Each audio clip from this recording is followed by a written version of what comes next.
Wife left me during her girls' trip and emptied our joint account. She had no idea about. My name is Leonard Kessler. I'm 54 years old, and at 11:42 p.m. on a Thursday night, I was standing in the kitchen of our Des Moines condo, staring at my phone.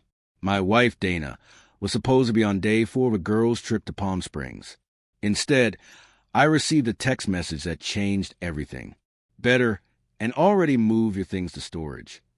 Attached was a screenshot of a bank transfer, $118,000 moved from our joint savings into her personal account. I set the phone down and finished my coffee. Just like that, 15 years of marriage ended with 2 sentences and a screenshot. The truth is, the signs had been there for months. Weekend getaways that stretched longer, clothes she never wore around me, phone calls that suddenly ended the moment I walked into a room. I noticed all of it. I'm a forensic accountant. Spotting discrepancies is what I do for a living. But I kept quiet. Maybe that was my first mistake. Or maybe my mistake was marrying someone who thought my career was nothing more than boring spreadsheets. I opened my laptop and logged into an email account Dana didn't know existed. Waiting for me were 3 security notifications, failed attempts to change passwords on accounts she didn't even know I had. She was thorough. I had to give her that much. I picked up my phone and typed 2 words in reply. Good luck. Then I called my brother Jason. Remember that contingency plan we talked about 5 years ago? I asked. There was silence on the line. Then, are you sure? Yes, I said. She just made her move. When I hung up, my eyes drifted to the wedding photo on the wall. The only picture in the condo that still showed both of us. I should have noticed that, too. I met Dana Bowman at a University of Iowa alumni event. I was 38, recently divorced, throwing myself into building my forensic accounting practice. She was 34, vibrant, ambitious, and entirely uninterested in what I actually did. I don't need the details, she'd say whenever I explained a case. As long as you make enough for us to live well. We married a year later. I funded her dream yoga studio, paid for the bigger house in the nicer neighborhood, the luxury cars, the exotic vacations.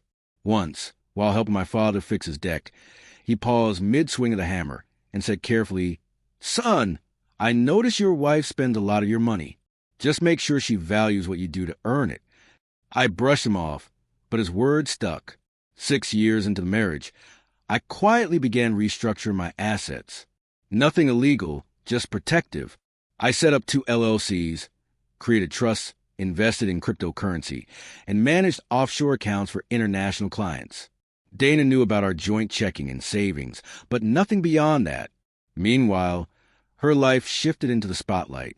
She dove into the fitness influencer world, racking up thousands of Instagram followers.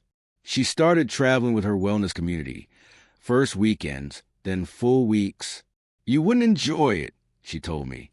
It's all yoga talk and juice cleanses. Last Christmas, she forgot my birthday. When I mentioned it the next day, she handed me an expensive watch. I've just been so busy with the studio expansion, she said. I accepted the gift, but that night, I finalized my contingency plan. The signs were all there. I just hadn't wanted to see the full picture.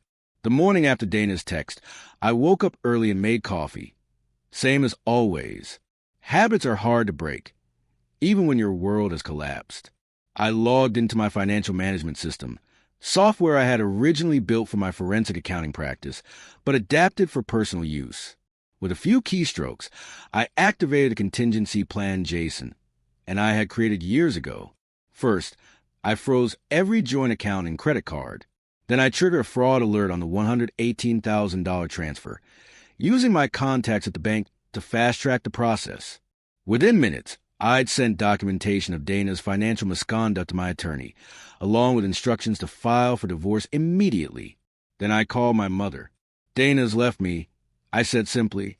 She took the money and moved my things out while pretending to be on vacation. There was a pause on the other end before she spoke. I'm sorry, Leonard, but I can't say I'm surprised. What are you going to do? What I've been preparing to do for years. I told her, protect what's mine.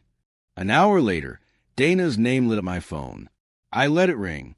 Then again, and again, 10 times in a row. Finally, a text came through. "What the hell did you do? The money's gone and my cards don't work." I didn't reply. Instead, I drove to the storage facility mentioned in her message. Using the code she'd sent, I opened the unit. Inside were 2 boxes of my clothes and my laptop. Everything else, family photos, books, mementos from my father, was gone. That's when something hardened inside me. This wasn't just about money anymore. It was about 15 years tossed aside like they meant nothing. About someone believing they could erase me from my own life. I stopped at a coffee shop and opened my laptop. With access to financial databases reserved for licensed investigators, I dug into the man Dana had been posting about for months, Trey Harmon, the someone better she had hinted at. The results confirmed my suspicions. Trey's gym business was drowning in debt. 3 maxed-out credit cards, a lease he couldn't afford, and most telling of all, a car loan Dana had co-signed just 2 months earlier. I closed the laptop and booked a hotel room. For the first time in years, I felt completely clear about what needed to be done. I wasn't angry anymore. I was focused. Monday morning, I walked into my office like nothing had happened.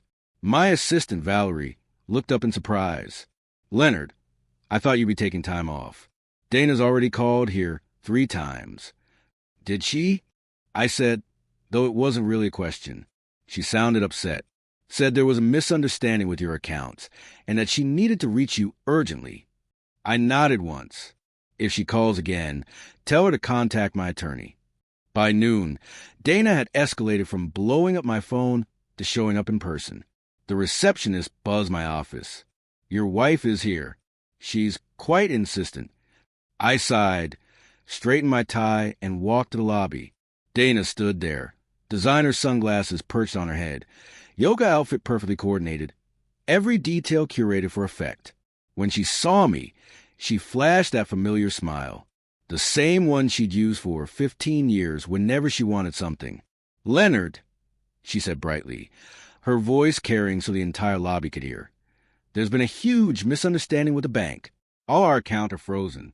"Not a misunderstanding," I replied quietly. "You transferred money without authorization. The bank flagged it as fraud." Her smile faltered. "It was our joint account. I'm your wife." "You're my soon-to-be ex-wife," I corrected, "who emptied our savings while telling me you'd moved out and found someone new. That's textbook financial misconduct." Her voice dropped to a hiss. "You cannot do this to me. I've already put deposits down on a new place. I've made commitments to Trey Harmon." "Yes," I said evenly. "I know all about those commitments." The color drained from her face. "You're investigating me?" "No, just protecting myself from fraud."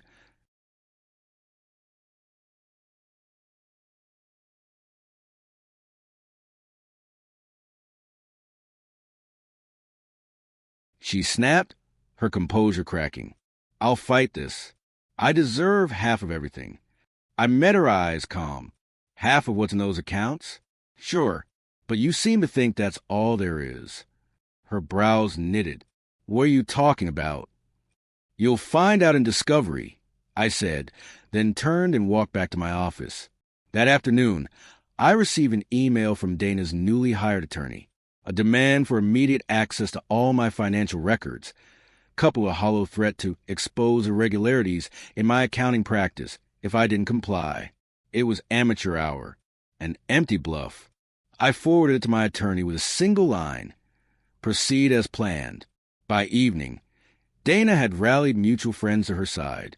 My phone lit up with messages, accusations that I was being vindictive, controlling. Not one of them asked where she'd been the past week. Not one asked about the money she'd stolen. I ignored them all. Instead, I went to the gym, not Dana's sleek studio, not Trey's flashy fitness center, but the small community center where I'd trained for years. I lifted until my arms shook, until the noise in my head quieted. Then I drove back to my hotel room. The trap was closing, just not around me. 3 days later, my attorney called. "We found something interesting," she said. "What is it?" Dana's been siphoning money from your joint account for over a year. Small transfers at first, then larger ones. To where? I asked, though I already knew. Multiple accounts. Some to her personal savings, but most to a business LLC registered to Trey Harmon. Almost $80,000 total. All traced back to joint funds. Which means, she said firmly, we can add financial infidelity to the divorce filing. I thanked her and hung up. I wasn't surprised, but the confirmation still hit like a punch to the gut at BY noon. Dana had escalated from constant phone calls to showing up in person. The receptionist buzzed my office. Your wife is here. She says it's urgent. I sighed and walked to the lobby. Dana stood there, designer sunglasses pushed up on her head, her yoga outfit perfectly matched. She smiled at me, the same smile she'd used for 15 years whenever she wanted something. Leonard, there's been a huge misunderstanding with the bank, she said loudly enough for everyone to hear. All of our accounts are frozen. Not a misunderstanding, I said quietly. You transferred money without authorization. The bank flagged it as fraud. Her smile slipped. It was our joint account. I'm your wife. You're my soon-to-be ex-wife. I corrected. The one who drained our savings while telling me you'd moved out and found someone new. That's financial misconduct. Her voice dropped to a hiss. You can't do this to me. I've already put down deposits on a new place. I've made commitments with Trey Harmon. Yes, I said evenly. I know all about those commitments. Her face went pale. You're investigating me? No, I'm protecting myself from fraud. I'll fight this, she snapped. I deserve half of everything. Half of what's in those accounts? Sure, but you seem to think that's all there is. Confused, she blinked. What are you talking about? You'll find out in discovery, I said, then turned and walked back to my office. That afternoon, I got an email from Dana's newly hired lawyer. He demanded immediate access to all financial records and threatened to expose irregularities in my accounting practice if I didn't comply. It was a sloppy, empty threat. I forwarded it to my attorney with a single line, proceed as planned. By evening, Dana had rallied mutual friends to her side. My phone blew up with messages. Why was I being so vindictive? Why was I trying to control her? Not one of them asked where she'd been the past week, or who she'd been with. Not one asked about the money she stole. I ignored the noise. Instead, I went to the community gym I'd been using for years, lifted until my arms gave out, and drove back to my hotel. The trap wasn't closing on me. It was closing on her. 3 days later, my attorney called. We found something interesting, she said. Dana's been siphoning money from your joint account for over a year. At first, small transfers. Recently, larger ones. To where? I asked, though I already had a guess. Some to her personal savings. But most were funneled into a business account registered under Trey Harmon. Nearly $80,000 total. All from joint funds. I exhaled slowly. So we can add financial infidelity to the divorce filing. Yes, she confirmed. I wasn't surprised. Still, hearing the confirmation hit me like a gut punch. Dana hadn't just left me for someone else. She had been planning her escape for over a year, funding her new life and her boyfriend's failing business with my money. That night, I received a text from an unknown number. Back off. Dana deserves better than you.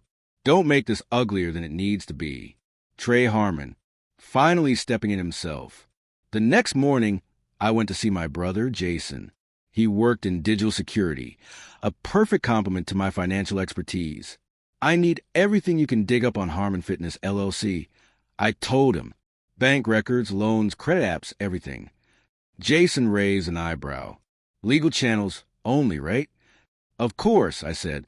We're just connecting public dots faster than most people. 3 hours later, we had the truth. Trey Harmon wasn't a success. He was drowning in debt.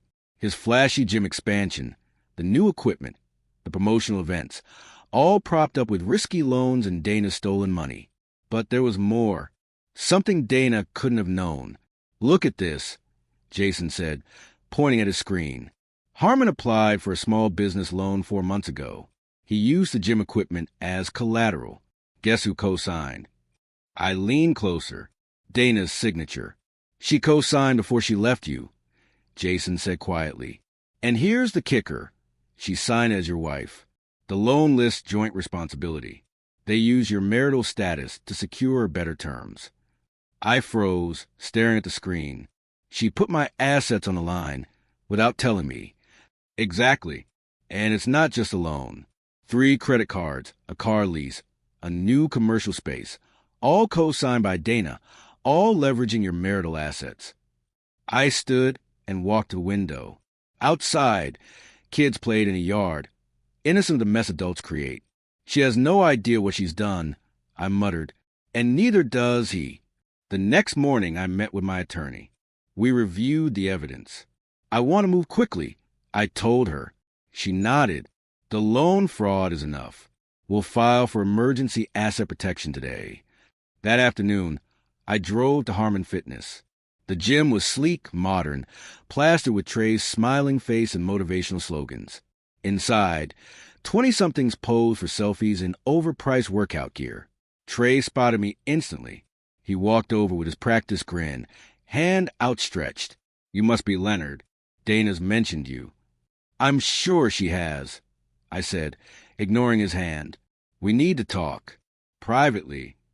He led me into his glass-walled office, closing the door. What can I do for you?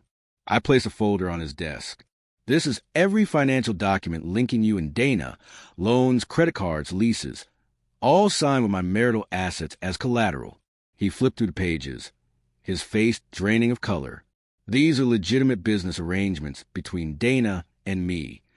Maybe, I said, but the banks approve them because of our combined assets and income, assets she no longer has access to.